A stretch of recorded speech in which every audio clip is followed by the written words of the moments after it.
susunod na programa ay rated PG. Ito ay nangangailangan ng patnubay at gabay ng magulang para sa mga batang manonood.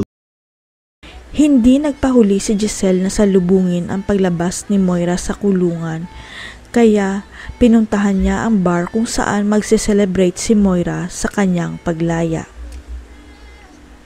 Nagsumbong kasi si Doc RJ kay Giselle na nakalaya na ang ex-wife niyang bruha at nalaman ito sa social media ni Nerissa na magkikita sila ng best friend niya sa bar. Ang hindi alam ni Moira at Nerissa, kaibigan pala ni Giselle ang may-ari ng bar kaya kilala siya ng mga waiter at bouncer kaya sumunod sila nang sabihin nito na paalisin si Moira. Kaya lang biglang bumalik si Moira sa bar dahil nahabol daw siya ni Doc Carlos at gusto siyang saktan, sa kasamaang palad si Nerissa ang napag-inita ni Doc Carlos. Hindi naniniwala si Giselle sa sinabi ni Moira pero lumabas ito para tignan kung nasa labas si Carlos pero ang nakita niya ang walang malay na si Nerissa sa kalsada.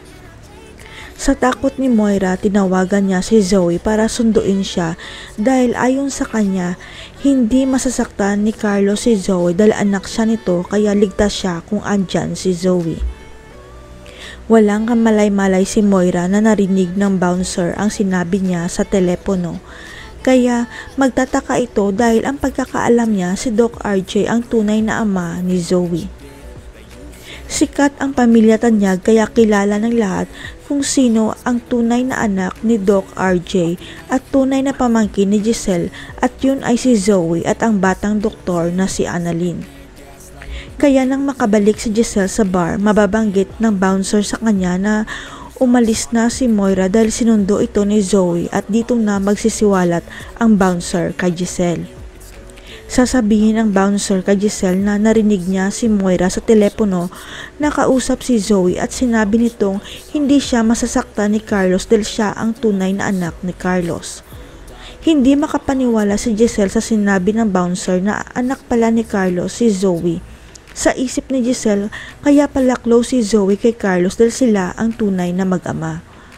Patatanggalan kaya ng mana si Zoe dahil hindi siya tunay na Tanyag. Kakampi kaya si Doc Carlos kay Giselle para mapabagsak si Moira at Zoe? Abangan.